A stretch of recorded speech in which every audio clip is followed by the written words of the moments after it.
안녕하십니까, 이재필입니다. 이 배워야 산다를 진행한 지가 벌써 4강째네요. 시간이 정말 빠릅니다. 오늘이 마지막 강의가 될 텐데요. 오늘 우리 시청자님들이 좋아하는 그 종목들 말씀드릴 텐데요. 지금 1, 2, 3강도 상당히 중요한 내용이지만 이 4강도 우리 시청자님들께는 굉장히 중요한 그런 내용이 될 겁니다.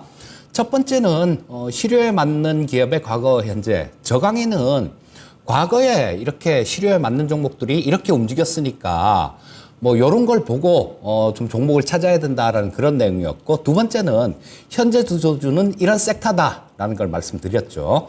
그리고 그 상강에서는 그 섹터에서도 어떤 걸 찾아야 되는지 이 부분을 말씀드렸고요.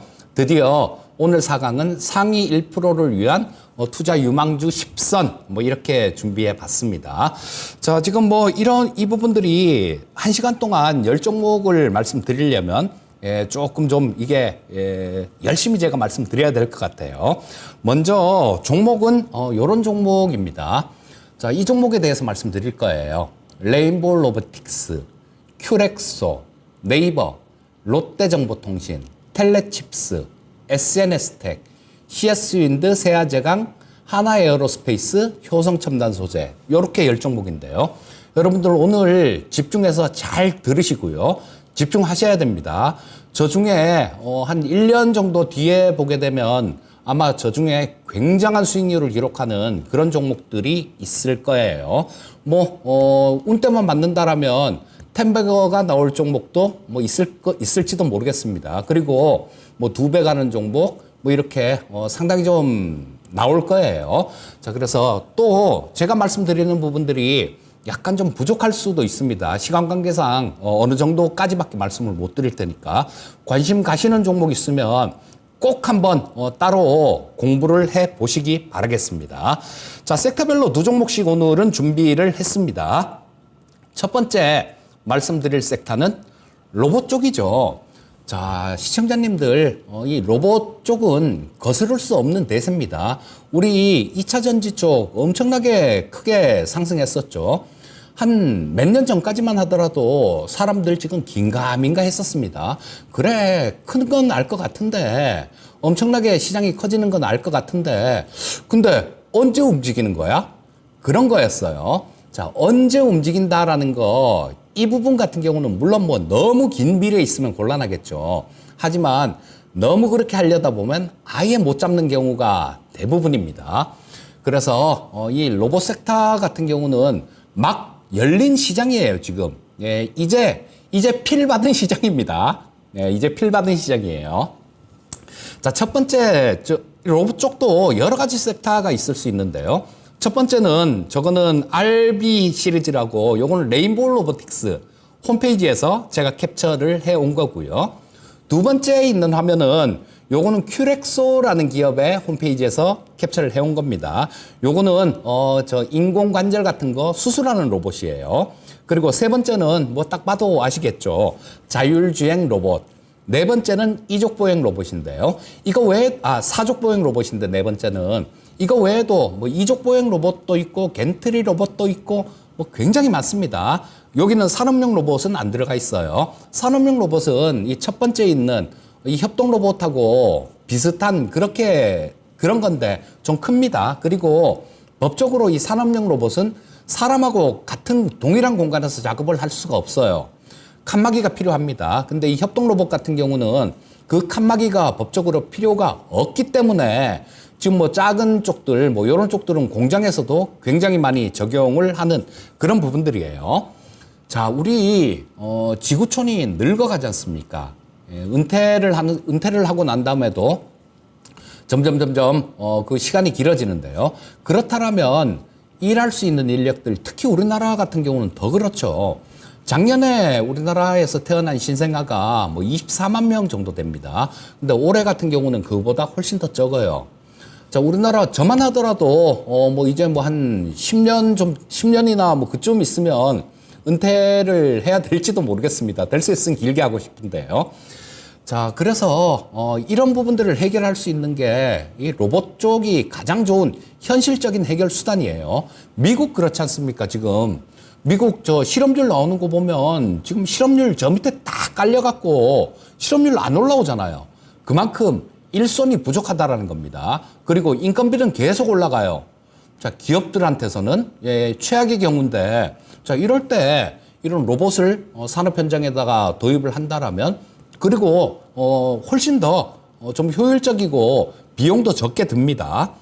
그렇기 때문에 이 로봇 산업 같은 경우는 공장뿐만 아니라 여러 가지 이제 애완용 로봇도 나올 거예요. 우리 강아지들 뭐 이런 것들 지금 요즘은 가족이지 않습니까? 예전에는 그냥 집이나 지키고 그런 용도였었는데 그것처럼 이 로봇 같은 경우도 그렇게 돼 갈 겁니다.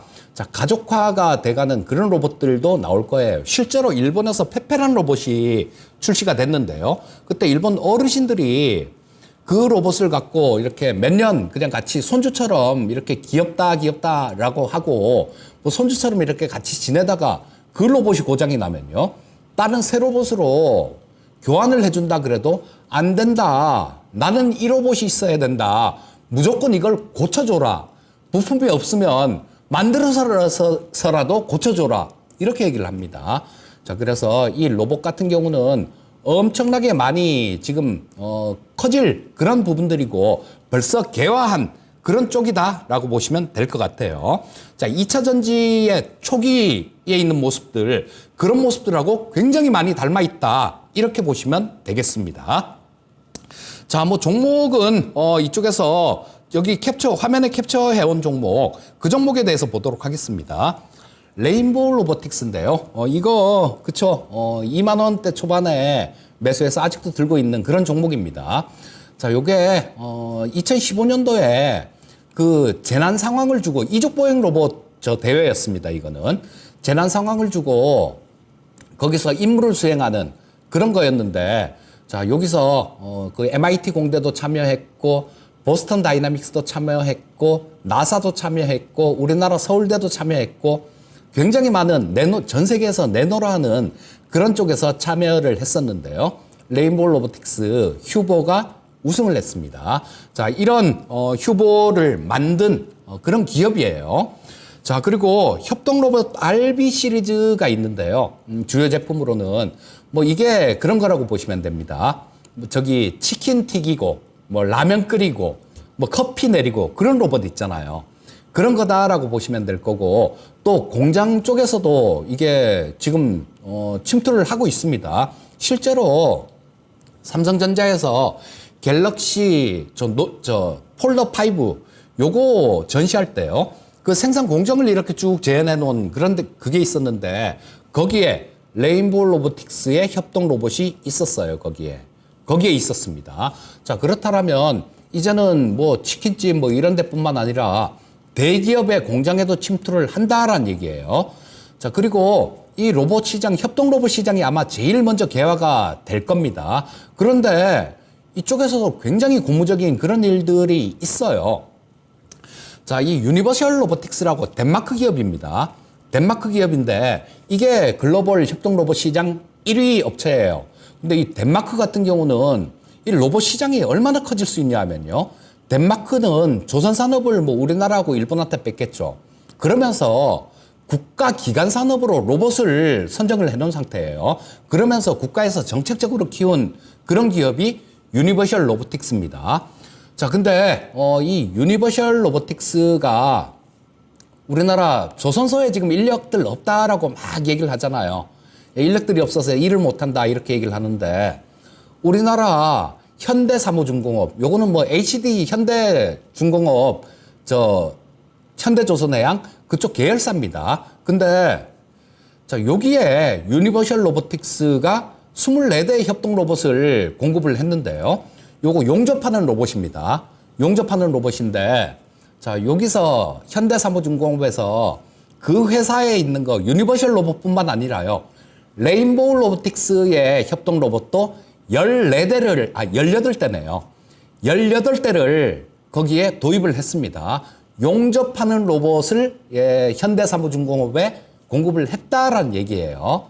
자, 그러면 이런 부분들이 지금 이제 간 열린 단계죠. 지금 산업용 로봇을 못 쓰는 이유는 칸막이가 있어야 되기 때문에 못 쓰는데요. 협동 로봇이 산업 현장에 침투를 하고 있다라는 겁니다. 자, 그래서 원가 경쟁력이 엄청나게 뛰어난 기업이기 때문에 그 유니버셜 로봇하고 같이 들어가는 게 가능한 거예요.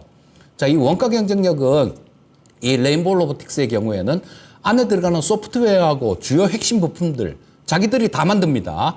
자, 그래서 이 협동 로봇이 가장 먼저 이렇게 성장하고 이 레인보우 로보틱스의 주요 매출원이 돼 있는 상태예요, 지금은. 엄청나게 계속 커져갈 겁니다. 그리고 또 사족 보행 로봇이 있는데요. 아까 제일 끝에 화면에 있었던 거, 요거는 RBQ 시리즈인데요.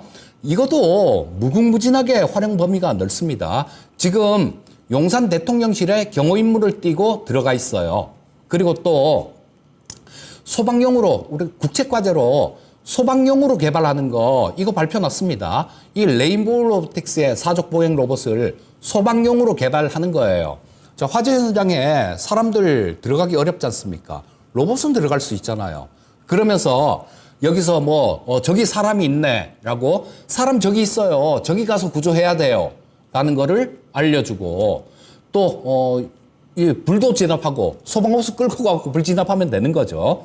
그런 용도의 제품을 개발하고 있다는 겁니다. 또 하나는 군용으로도 개발하고 있어요. 지금 저 현대로템하고 저 MOU를 체결한 게 있습니다.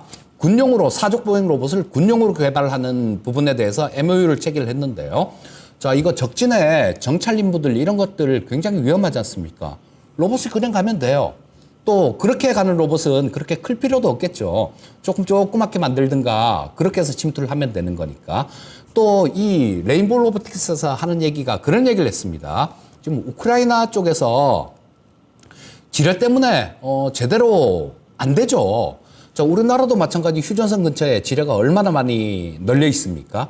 이런 부분에 대해서 지뢰 제거 로봇들, 지뢰 탐지하고 제거하는 로봇, 이런 부분들 우크라이나에서 원하면 우리가 대량으로 생산해서 보내줄 수도 있다, 이런 얘기를 했어요. 자, 이런 부분들 향후에 엄청나게 쓰임새가 많아질 겁니다. 또 요걸 조금 귀엽게 해놓으면 어떻게 될까요? 산책할 때 같이 데리고 나가서 돌아다니는 애완용 로봇도 될 겁니다. 자, 그래서 이런 것도 있고요. 제가 이 레인보우 로보틱스를 가장 좋게 보는 이유가 그런 거예요.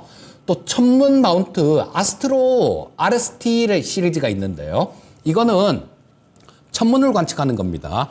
자, 이 별을 관측하려면 이렇게 딱 고정을 해놓고 그 별이 움직임에 따라서 엄청난 정밀도로 따라 추적을 해가야죠. 그런 기술이 필요하기 때문에 이거 아무나 못하는 겁니다. 그래서 일본이나 이스라엘 쪽에 수출을 했어요. 수출을 했고, 지금 이거를 요즘은 어떤 용도로 지금 연구되고 있냐면요. 지구에서 우주를 보는 게 아니라 인공위성에서 지상을 보는 용도, 이런 용도로 지금 조금 개발을 하고 있습니다. 북한 쪽, 이런 쪽들 감시하려면 이런 거 몇 대 갖다 놓으면 굉장히 수월한 그런 부분들이 될 겁니다. 자, 그리고 올해 내 서빙 로봇을 출시할 거예요. 근데 이 서빙 로봇이 그냥 바퀴감만 있어서 이렇게 가는 그런 로봇이 아니라 거기에 서빙 로봇에 로봇 팔을 단답니다. 그러면 음식 같은 것들 로봇이 그냥 이렇게, 큰 식당 가면 로봇이 갖다 주잖아요. 음식 같은 것들 로봇이 이렇게 다 세팅까지 다 해주는 그런 로봇이 나올 겁니다. 그리고 최근 굉장히 핫했었죠. AMR이라는 거, 자율이송 로봇입니다. 자, 요거는 T-로보틱스가 이 AMR 때문에 굉장히 크게 움직였는데요. 내년에 아마 시제품은 내년 초 정도면 나올 거예요. 그리고 내년 내 양산 소식이 있을 겁니다. 자, 요런 굉장히 긍정적인 그런 부분들이 있다라는 거 알아두시면 좋을 것 같고요. 자, 차트하고 재무제표를 제가 좀 갖고 왔는데요. 지금 그렇게 볼 수도 있어요. 작년에 영업이익이 10억대, 13억 정도, 그 정도 났습니다. 자, 그런데 지금 시가총액이 2조예요. 이렇게 생각하면, 와, 비싸도 너무 비싸다. 이렇게 생각할 수도 있겠죠. 이렇게 생각할 수도 있을 텐데, 저는 그렇게 생각하지 않습니다. 왜냐하면, 이 아까 좀 장황하게 말씀을 드렸듯이 이 레인보우 로보틱스는 대한민국의 최고 기술을 가진 그런 로봇이에요.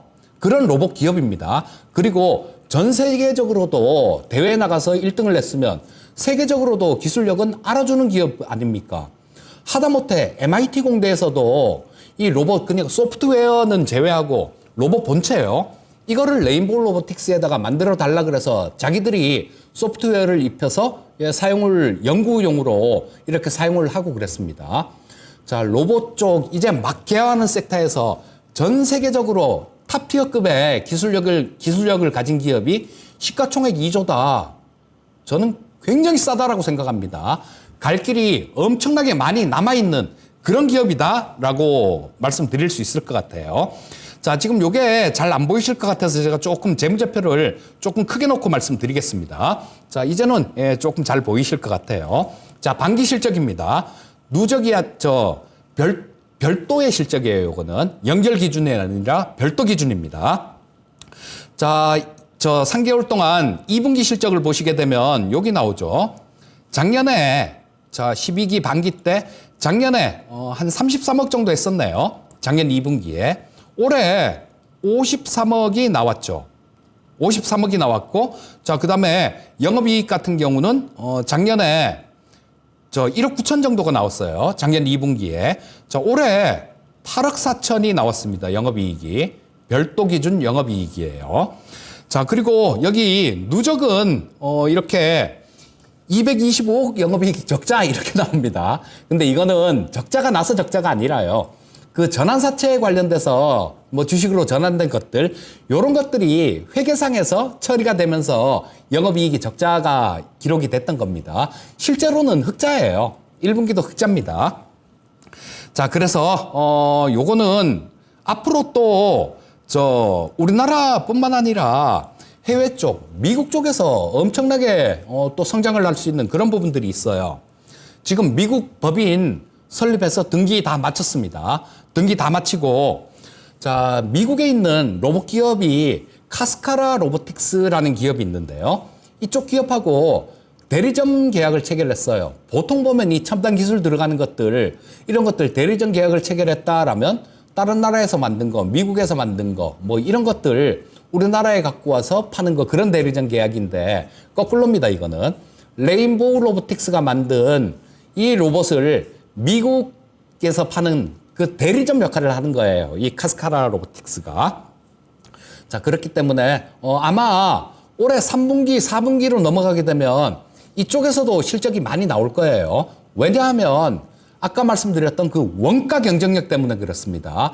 원가 경쟁력을 생각을 하면 엄청나게 커질 수 있는 그런 부분들이 있어요.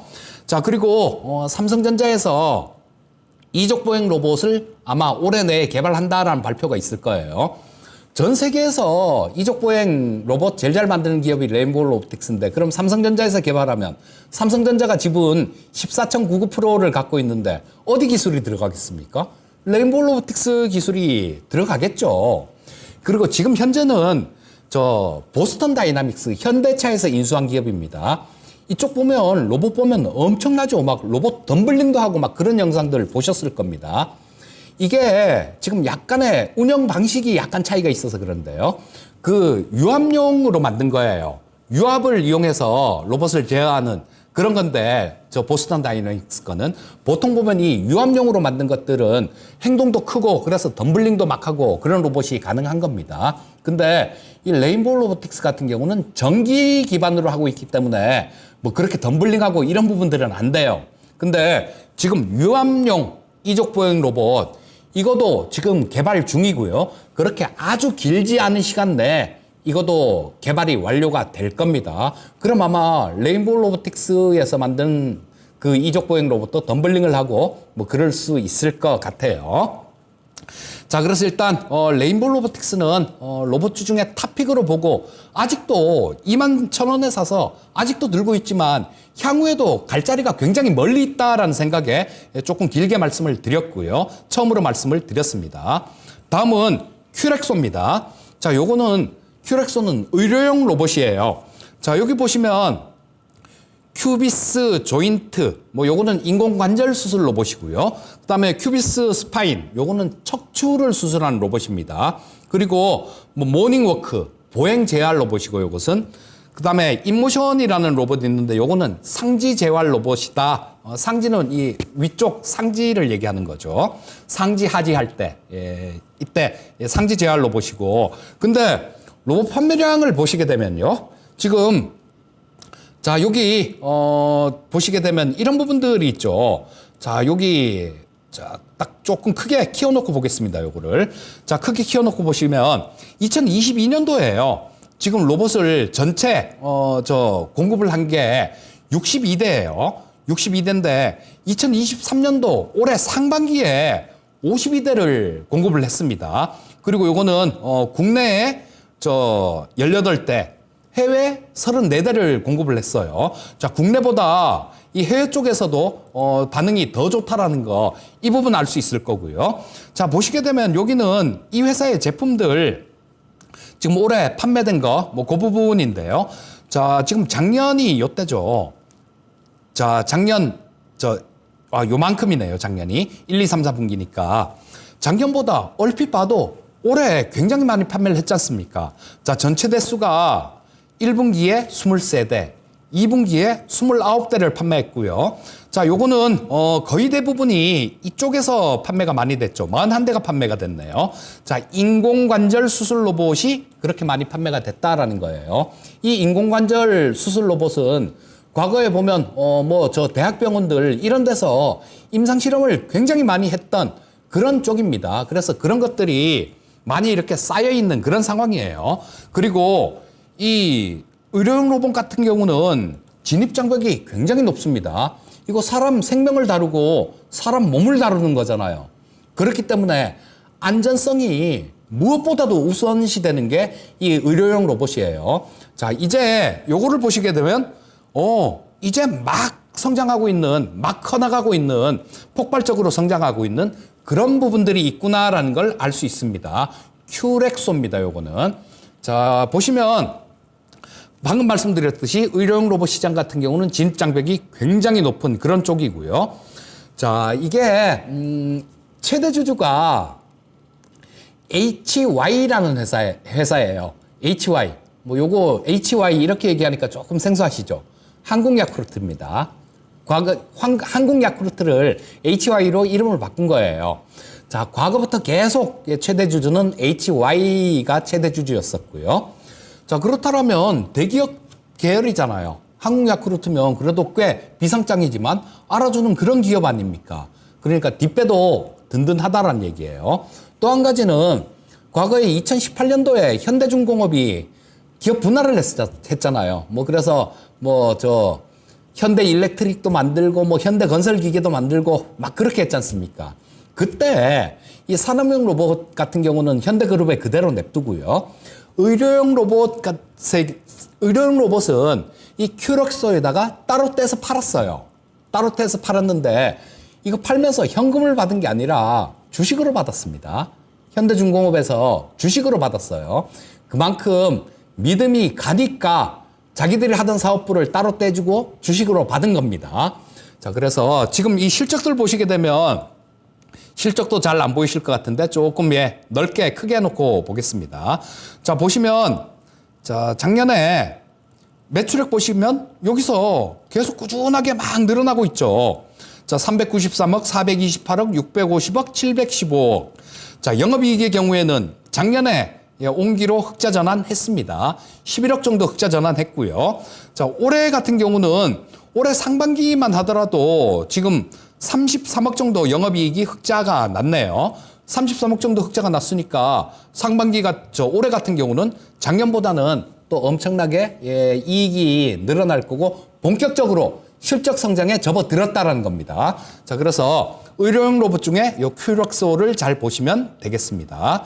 자, 다음 섹터는 AI 쪽을 좀 말씀드릴 텐데요. AI는 많이 좀 아시죠? 챗GPT로 이렇게 좀 많이 투자 경쟁이 촉발됐는데요. 내일입니다. 내일 네이버에서 하이퍼클로바 X를 출시를 할 거예요. 자, 근데 이 네이버 주가 같은 경우는 지금 뭐 그전에 이 하이퍼클로바 X 때문에 좀 움직인 그런 부분들도 있습니다. 그런 부분들도 좀 있는데 뭐 요런 게 만약에 재료 노출 이렇게 인식이 될 수도 있어요. 근데 그런 걸로 인식이 돼서 주가가 좀 조정을 받는다라면 사셔야 됩니다, 네이버. 자, 이거 지금 KT나 SK텔레콤, LGU+, 삼성 SDS 이런 쪽도 초거대 AI를 개발 중인데요. 지금 개발 막바지다라고 보시면 될 겁니다. 여러분들 이 AI는 지금의 인터넷과 같은 그런 지위를 가질 수 있는 그런 섹터예요. 하다못해 길거리에서 붕어빵 장사를 하나를 하더라도 AI로 상권을 분석을 해보고 그렇게 해서 하는 시대가 올 겁니다. 자, 그래서 모든 산업의 필수 요소가 될 게 이 AI다라고 보시면 될 거고요. 첫 번째 볼 종목은 네이버입니다. 자, 뭐 내일 하이퍼클로바 X를 출시를 하는데요. 이거는 저 챗GPT 같은 경우는 그 글로벌 언어들 뭐 다들 이렇게 많이 이렇게 연습을 교육을 시킨 거죠. 근데 이 하이퍼클로바 X는 한국어에 좀 특화된 그런 겁니다. 최소한 한국어만큼은요, 챗GPT보다 6,500배 정도의 언어 데이터를 학습을 한 그런 AI가 하이퍼클로바 X예요. 자, 그래서 지금 이 챗GPT가 나오면서 야, 이건 네이버가 좀 타격받는 거 아니야? 뭐 광고도 뺏길 수도 있고 뭐 그런 건데, 자, 이런 게 조금 우려된다라는 그런 걱정들이 상당히 좀 많았어요. 이게 이 하이퍼클로바 X가 출시되면서 이런 게 불식이 될 겁니다. 그리고 또 AI는 또한 이 네이버의 제2의 성장 동력이 될 거예요. 자, 네이버 차트가 이렇게 생겼습니다. 참 묘하죠. 보시게 되면 여기가 2021년, 2022년, 2023년입니다. 자, 근데 작년보다 올해 실적이 훨씬 좋을 거예요. 네이버는 계속해서 매출액 영업이익이 늘어난 성장을 한 기업이죠. 성장을 했는데도 불구하고 여기 46만 원에서 지금 현재는 최근 들어서 조금 올라와 갖고 그런데요. 아직도 주가가 반토막도 더 나 있는 상태입니다. 이런 거는 매수하셔야 돼요. 매수하셔야 됩니다. 자, 지금 누적 실적 한번 보겠습니다. 자, 작년에 실적이 한 2천억 정도 누적 2조죠. 2조 정도 2분기에 매출이 나왔는데요. 자, 올해 2조 4천억이 나왔습니다. 영업이익도 보시게 되면 작년에 3,300억, 자, 올해는 3,700억. 누적 영업이익 올해 7천억, 상반기에 7천억 벌었습니다. 작년에 6,300억 밖에 못 벌었어요. 자, 기대할 수 있는 AI가 나오고 실적이 향상이 되고 있는데 앞으로도 더 될 거고요. 그런 기업이 주가가 반토막이라고요? 이럴 때 안 사고 언제 사시려고 그러십니까? 또 좌위에 올라갔을 때 남들 다 좋다 그럴 때 쫓아가실 생각은 아니신 거죠. 자, 항상 말씀드립니다. 초기에 선점하는 게 그게 최고입니다. 아니, 에코프로 지금 100만 원 가 있는데 100만 원이 넘지 않습니까? 자, 이거 200만 원 간다고 하더라도 2배밖에 안 되잖아요. 그런데 다른 종목들 뭐 이런 쪽으로 잘 찾아보면요, 저는 그거 이상 갈 종목들 되게 많다라고 봅니다. 자, 그래서 이 네이버 같은 경우도 한번 관심을 좀 갖고 이렇게 보시면 될 거고요. 사우디 빈살만 왕세자, 그리고 UAE 왕세자도 이 네이버에 왔다 갔는데요. 그쪽에서 굉장히 관심이 높아요. 굉장히 많습니다, 관심이. 자, 그러면 해외 진출 같은 경우도 굉장히 용이해질 수 있을 겁니다. 자, 그래서 이 네이버 쪽 보시면 좋을 것 같고, 그 다음 종목은 별로 좀 인기가 없는 종목이에요. 이 종목은 롯데정보통신인데요. 자, 이거 롯데그룹이기 때문에 이게 인기가 없는 것 같습니다. 하지만 안정적인 거, 야, 요즘 시장도 좀 불안하고 뭐가 조금 불안해 하시는 분들 같은 경우는 이런 종목을 사시면 되겠죠. 자, 이거 여러 가지 모멘텀을 보유하고 있는데 밸류에이션 매력까지 있는 그런 기업입니다.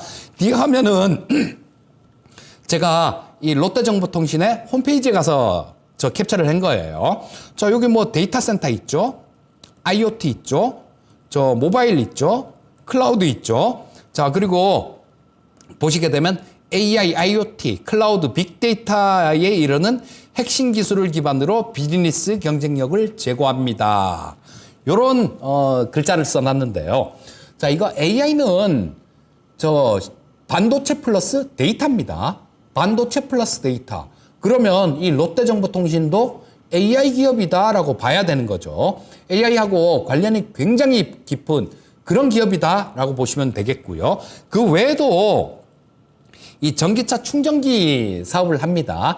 자, 이 전기차 충전기 기업을 국내 2위 기업을 인수를 했어요. 작년에 인수를 해서 이쪽에 매출이 잘 나오고 있습니다. 지금 실제로 작년에 인수한 기업이 올해 실적에 상당히 도움이 많이 되고 있어요. 자, 그러면 언제든지 전기차 충전기 관련주로 엮일 수도 있는 종목이고요. 올해 미국 라스베가스에서 열린 CES 2023에서 신개념 메타버스 플랫폼을 선보였습니다. 메타버스도 해당이 되죠. 성남시하고 UAM, 도심항공 모빌리티죠. 요거 상용화에 대한 MOU를 체결했습니다. 자, 그러면 미래에 좋다라는 그런 일들을 다 하고 있는 기업이에요. 단지 롯데그룹에 속해 있다는 것 때문에 시장에서 아직까지 관심을 못 받고 있을 뿐입니다. 관심을 못 받고 있는 기업들, 이런 기업들을 사서 시간을 투자를 하시라는 얘기입니다. 자, 재무제표 한번 보겠습니다. 보시면 좋아요. 네, 좋습니다. 지금 이 롯데정보통신이 계속해서 매출액은 상당히 많이 늘어나고 있는 모습이죠. 자, 8,400억에서 9,300억. 작년에 1조. 작년에 1조 넘겼습니다. 올해 1조 2천억 정도 가까이 그 정도 수준 나오고 있고요. 자, 이 영업이익 같은 경우도 마찬가지죠. 작년에 340억 정도인데 올해 530억 정도 벌 것 같습니다. 근데 시가총액이 4천억이 안 돼요. 자, 여러분들 이런 쪽들 AI하고 관련되고 이런 쪽들 보시게 되면 적자 나는 기업이 시가총액 7, 8천억 막 이렇게 하는 것들도 있지 않습니까? 근데 올해 영업이익이 500억 넘게 날 것 같아요. 근데 시가총액이 4천억이 안 된다라는 겁니다. 이런 거 안 사고 어떤 거 사시겠습니까? 자, 이런 것들 매수해서 롯데정보통신도 시간 투자를 하시면 좋겠다라는 생각이고요. 자, 그 다음을 보게 되면 또 AI를 봤으면 네이버를 봤고 그 다음에 데이터 센터, 클라우드하고 관련되는 롯데정보통신을 봤으니까 이제는 반도체도 봐야 되겠죠. 자, 반도체 섹터 보시면 여기에 제가 적어놨습니다. AI는 반도체 플러스 데이터다. 사람의 뇌하고 똑같이 생각하면 됩니다. 사람 기본적으로 이재필이 뇌가 있잖아요. 지능은 얼마인지 밝힐 수는 없지만요. 일단 사람은 기본적으로 뇌가 있습니다. 이 뇌는 연산을 할 수 있는 거죠. 기억을 하고 연산을 하는 그런 것들이 사람의 뇌 속에 있죠. 자, 이 뇌가 반도체 칩이라고 보시면 돼요. 그리고 이 머리만 좋다고 다 되는 게 아니잖아요. 산에서 늑대하고 같이 자라면 늑대 소년이 되는 거지 않습니까? 아무것도 모르고. 자, 그런데 강남에서 되게 좋은 환경에서 되게 좋은 교육을 받았다라면 머리가 조금 떨어지더라도 IQ가 조금 떨어지더라도 공부를 잘할 수 있겠죠. 능력을 가질 수 있을 겁니다. 자, 그게 데이터는 그런 역할을 하는 거고 외부에서 하는 학습 자료들 이런 것들을 얘기하는 거고요. 반도체는 내가 하는 공부 이걸 얘기하는 겁니다. 그렇기 때문에 이 두 가지가 가장 결정적인 AI의 요소라고 보시면 됩니다. 자, 지금 한미 반도체 같은 것들 엄청나게 많이 올랐죠. 지금까지 연산을 하는데 이 D램이 메모리 반도체가 그렇게 큰 역할을 하진 못했는데요. 자, 이 챗GPT라는 괴물이 나오면서 엄청나게 이 많은 데이터를 빨리 처리를 해야 되기 때문에 HBM이라는 그런 메모리 반도체가 나왔는데요. 이건 D램을 이렇게 수직으로 쌓아서 용량을 크게 해서 이 데이터 처리를 빨리 할 수 있도록 도와주는 그런 반도체입니다. 자, 그래서 HBM 시장의 급성장한 부분들, 이런 부분들도 AI 쪽하고 관련이 있는 거죠. 그리고 또 지금 시스템 반도체 내일 아침에 엔비디아 실적이 나올 텐데요. 자, 실적이 뭐 이번 분기 실적이 굉장히 좋게 나올 것 같아요. 아마 향후 실적도 좋을 것 같다, 좋게 전망도 좋게 발표할 거다라는 생각이 드는데 그 이유는 그런 거죠. 저 중동 쪽이요. 사우디하고 UAE 이쪽에서 뭐 요즘 좋다는 거 다 사모읍니다. 대량으로 엔비디아에 선주문을 한 게 있어요. 선주문을 했기 때문에 이 시스템 반도체 쪽이 풍기 현상이 나오고 있습니다. 다 AI 때문에 그런 거고요. 자, 이런 것들은 팹리스 업체의 성장으로 이어질 겁니다. 엔비디아 팹리스 업체입니다. 퀄컴 팹리스 업체예요. 자, 이게 옆에 보시면 제가 2강에서 잠깐 말씀드렸던 부분인데요.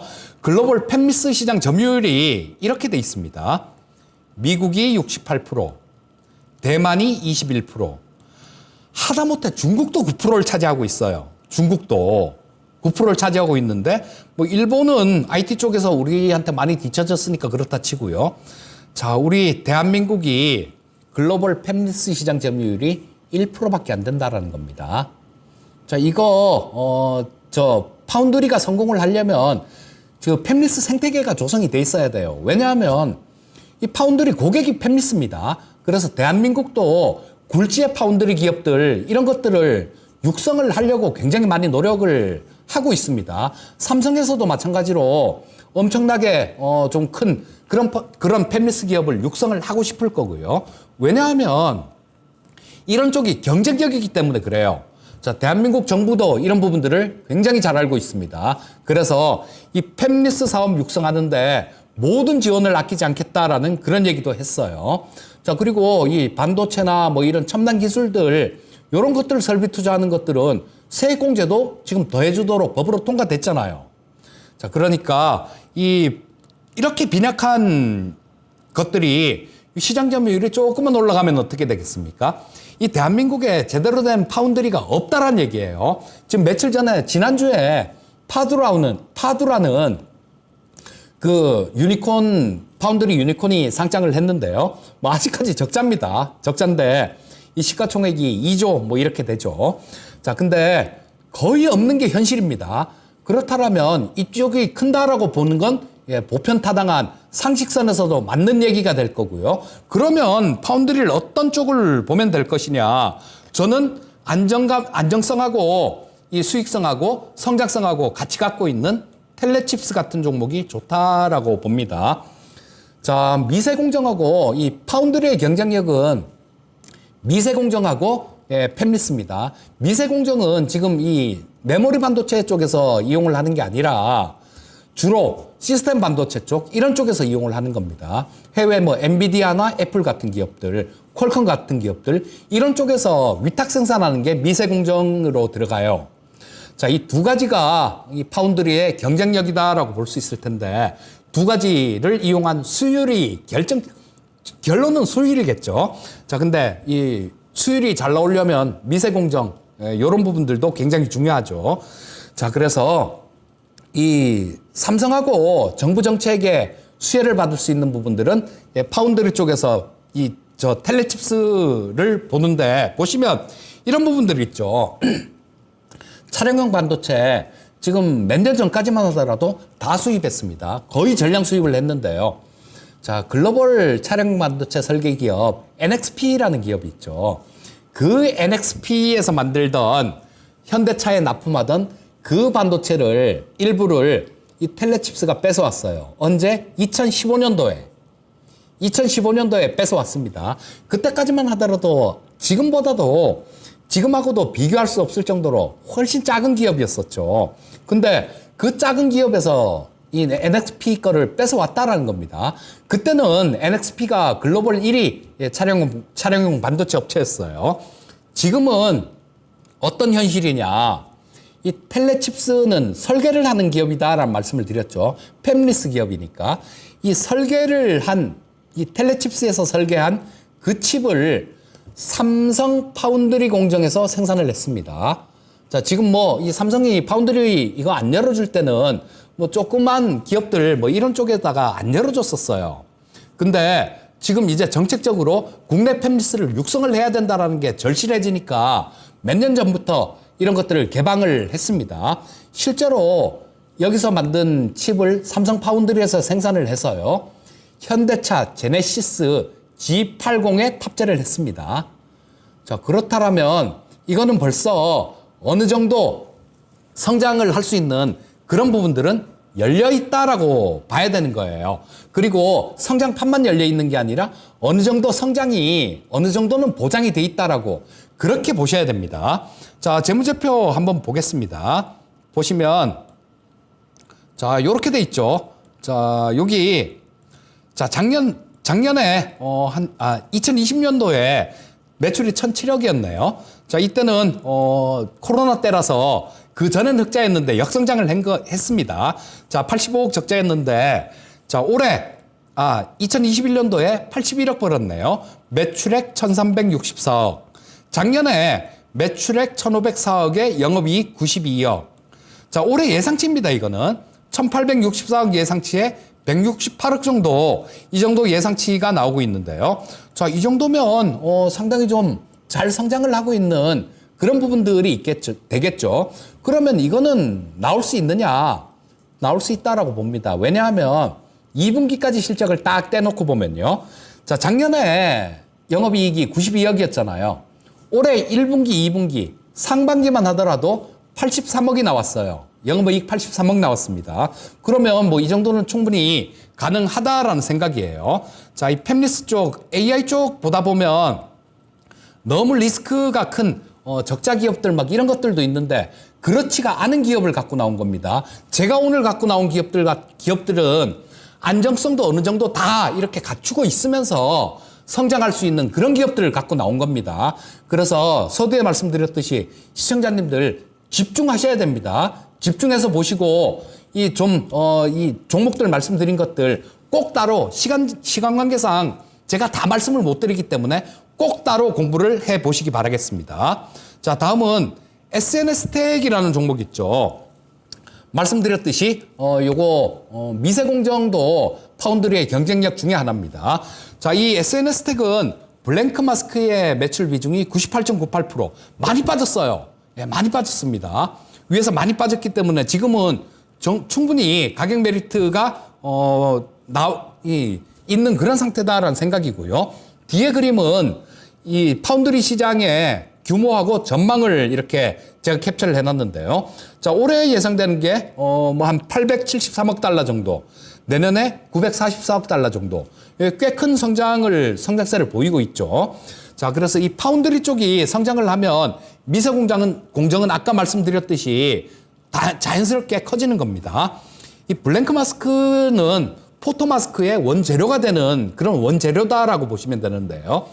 이 미세공정에서 포토 마스크가 굉장히 많이 사용이 되게 됩니다. 자, 그럼 시간이 가면 갈수록 이 SNS텍의 매출은 늘어날 거고요. 자, 이거를 포토 마스크를 보호하기 위해서 펠리클이라는 걸 착용하는데요. 대만의 TSMC는 펠리클을 착용을 해서 제품을 생산합니다. 근데 처음에 실수가 좀 있었어요. 펠리클이 깨지고 막 그래서 공정을 세우고 막 그런 일들이 좀 있어서 삼성에서는 지금 그게 조금 꺼리끼나 봐요. 아직까지는 펠리클을 채용을 안 하고 있는데요.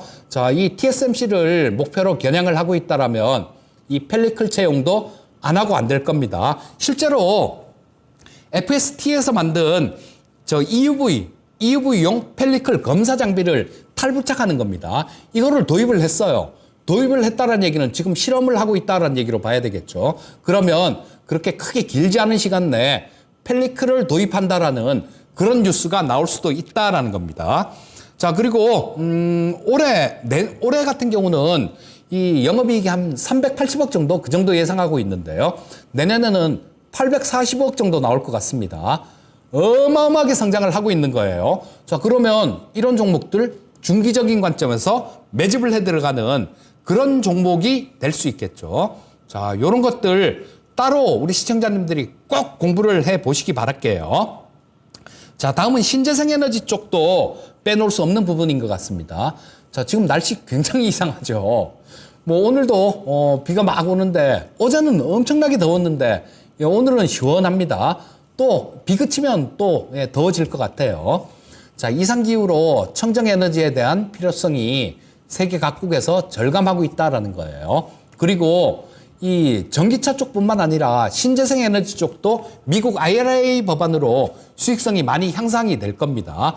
그리고 유럽 쪽은 우크라이나 전쟁으로 인해서 러시아 가스가 못 들어가니까 이거 신재생 에너지 쪽 더 해야 되겠다라고 그래서 가속 페달을 밟고 있습니다. 자, 한 가지 변수가 있긴 있어요. 뭐냐 하면 내년은 미국 대선입니다. 내년은 미국 대선이 민주당이 되면요, 그냥 쭉 가는 거고요. 공화당이 되면 뭐 잠깐 좀 변동성이 있을 수 있어요. 특히 트럼프가 되면 뭐 조금 좀 단기간으로는 피곤해질 수 있는데 그건 내년 얘기고요. 내년 말에 대선이 있으니까 내년 상반기 정도까지는 괜찮을 겁니다. 그래서 이 CS 윈드 같은 경우도 조정을 많이 받았죠. 자, 이거 8만 원 넘어갔던 종목이 지금 6만 원대 중반에 와 있습니다. 자, 근데 작년 실적이 되게 안 좋았어요. 420억 정도 영업이익이 났는데 올해는 1,570억 정도가 날 것 같고요. 자, 그리고 이 매출액 같은 경우는 지금 올해 1조 7천억 정도인데 내년에 2조 넘을 겁니다.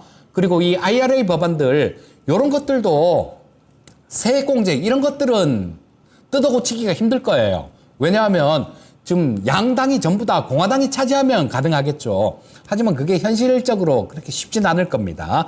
자, 그런 부분들이 있기 때문에 이 CS 윈드 같은 경우는 지금 매수해야 될 자리입니다. 요거는 뭐 그렇게 크게 길게 안 보고 조금 하도 워낙 많이 빠졌기 때문에 단기적인 관점으로 보셔도 좋을 것 같아요. 근데 추천을 드리기는 내년 상반기까지 보십사 하는 그런 말씀을 드리고 싶습니다. 자, 다음은 세아제강을 좀 말씀드릴 텐데요.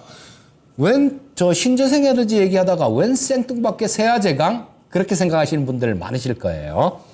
자, 요거는 강관을 주로 생산하는 업체인데요. 자, 전방산업은 건설, 자동차, 조선업 같은 뭐 이런 꿀뚝산업이다라고 얘기할 수 있는 그런 부분이에요. 자, 이 세아제강은 배관용이나 유전용 그리고 구조용 강관을 대부분 매출의 대부분이 저쪽에서 나옵니다. 자, 근데 그것뿐만 아니에요. 이것만 있으면 오늘 이 자리에 제가 각각 나오지 않았습니다. 자, 또 다른 성장 동력이 있는데 이거는 풍력 쪽이 또 다른 성장 동력이 될 거예요. 자, 지금 이 세아제강은 싸기도 엄청나게 쌉니다. 지금 8월 18일 그러니까 지난주 금요일 종가 기준으로 시가총액이 4천억이 안 돼요. 3,971억 정도 됩니다. 작년에 영업이익이 2천억이 났어요. 순이익도 1,500억이 났습니다. 재작년에 1,300억 벌었습니다. 자, 그러면 이거 두 개만 합하더라도 영업이익 이거 두 개만 합하더라도 한 3,500억 정도 되네요. 근데 지금 시가총액 3,900억이다라는 얘기입니다. 꿀뚝산업이라서 그래요. 꿀뚝산업이라는 인식 때문에 그런 건데 내년 11월에 영국의 하부 구조물 우리 뭐 SK 에코플랜트나 요런 쪽이 만드는 거 예전에 상강 MNT죠. 요런 쪽이 만드는 그 풍력 하부 구조물 요 공장을 지금 영국에 짓고 있습니다. 내년 11월 달 되면 완공이 될 거예요. 그러면 유럽 쪽에서 하부 구조물 사업을 한다라는 얘기입니다. 자, 그러면 이런 부분들이 성장할 수 있는 이런 부분들이 들어오게 되면 이게 말이 되는 시가총액입니까? 세아제강이 3,900억이 말도 안 되는 시가총액이에요. 이런 거는 그냥 눈 감고 잡아놓고 시간 투자하시면 돈 버는 게 이런 쪽입니다. 자, 다음은 마지막으로 우주항공 섹터 말씀드리도록 하겠습니다. 자, 지금 다음 국가 간 경쟁은 이쪽 우주가 될 거예요. 자, 스페이스 X, 버진 갤럭틱 이런 민간 우주 여행 시대가 열렸죠. 그리고 일론 머스크는 스페이스 X가 일론 머스크가 하는 겁니다. 지금 우크라이나에서 미국보다 더 도움을 주고 있는 게 일론 머스크예요. 그 스페이스 X에서 인터넷의 되게 통신이 되게 그렇게 해줬죠. 자, 그리고 우리나라 같은 경우도 누리호가 발사 성공하면서 우리나라도 본격적인 그런 성장 궤도로 진입할 겁니다. 올해 내 우리나라 정부에서는 우주항공청을 만들 거예요. 가장 대표적인 종목은 한화에어로스페이스입니다. 자, 이 한화에어로스페이스는 방산주죠. 자, 하나 디펜스하고 올해 한화에 있던 방산 부분들 이런 쪽을 합병을 완료했습니다. 자, 그러니까 별도 이익으로 잡히던 게 연결 기준 이익으로 잡히던 게 별도 기준으로 들어온다라는 거예요.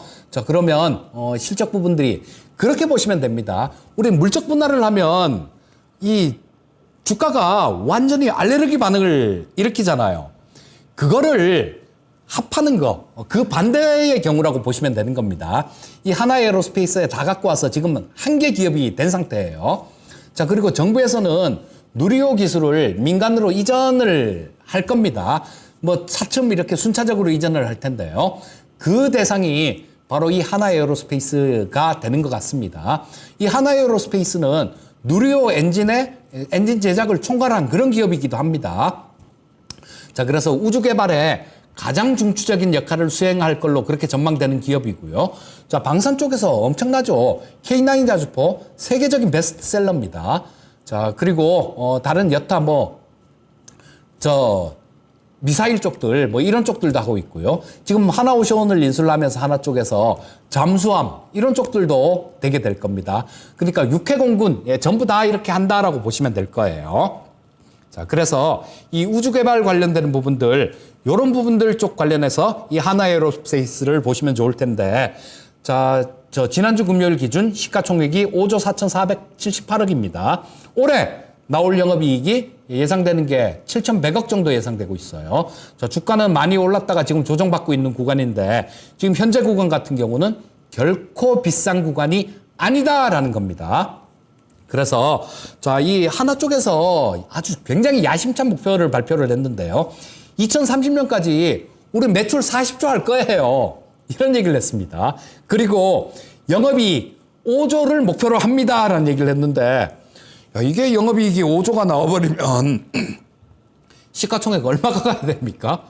하여튼 무지막지하게 많이 가야 되겠죠. 계획대로 될지 모르겠습니다만 제대로 성장해 가는지 그 부분은 관찰이 필요하겠죠. 하지만 엄청나게 성장할 수 있는 성장판이 열린 종목 중에 하나가 하나에어로스페이스입니다. 자, 다음 마지막 종목이네요.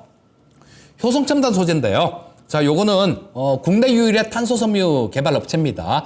요거는 배워야 산다에서도 제가 말씀을 드렸으니까, 배워야 산다가 아니라 월요일 날 야인시대에서도 추천주로 말씀을 드렸으니까요. 그 부분도 좀 참고를 하시면 좋을 것 같습니다. 올해 전주 공장의 탄소섬유 생산 캐파가 9,000톤으로 증설이 됐습니다. 요거 2028년까지 24,000톤으로 24,000톤이면 세계 최대 크기입니다. 이걸 이렇게까지 생산 능력을 확보를 할 계획이 있습니다. 탄소섬유 없어서 못 팝니다, 지금. 탄소섬유는 수소나 풍력, 우주항공 쪽 이런 사업에 쓰이는데요. 특히 풍력 같은 경우는 블레이드 길이가 많이 길어집니다. 지금 80m 이 정도 되는데 날개 길이가요. 이게 120m, 130m 이렇게 늘리는 그런 과정에 있어요. 그리고 유리섬유로 지금까지 만들었는데 유리섬유보다 탄소섬유로 만들었을 때 에너지 효율이 30% 정도 발전 효율이 더 나옵니다. 향후에 탄소섬유로 가게 될 거예요. 자, 그렇기 때문에 미래 신소재다라고 보시면 될 거고 이런 쪽이 성장 동력이다라고 보시면 되겠습니다. 자, 올해 실적이 특히 올해 2분기 실적이 바닥일 것 같아요. 400억 조금 430억 정도 영업이익 흑자가 났는데요. 이게 바닥으로 올라올 것 같습니다. 실적 부분들이. 자, 작년 4분기 정도가 되게 되면 작년 4분기보다 실적이 나아질 수 있을 것 같아요. 자, 그래서 이 효성첨단 소재는 탄소섬유하고 아라미드 섬유가 성장 동력이니까 이런 신소재 쪽에서 기회를 찾아보시면 좋을 것 같고요. 자, 오늘 10종목을 좀 말씀을 드렸습니다. 좀 빨리 바쁘게 말씀드리다 보니까 기업 내용 하나하나를 다 살펴드리진 못했습니다. 하지만 이 종목들 매수하셔서 내년에 한번 보세요. 이걸 포트폴리오를 통째로 이걸로 짜도 좋습니다. 10%씩 다 사서 놓고 내년에 얼마가 돼 있는지 그 부분 한번 보세요. 자, 이 중에서도 또 잘 골라서 더 큰 수익을 나시면 저는 더 좋을 것 같고요. 자, 4강 진행해 드렸는데 많은 시청 감사드리고요. 저는 다음 주 야인시대에서 또 뵙도록 하겠습니다. 감사합니다.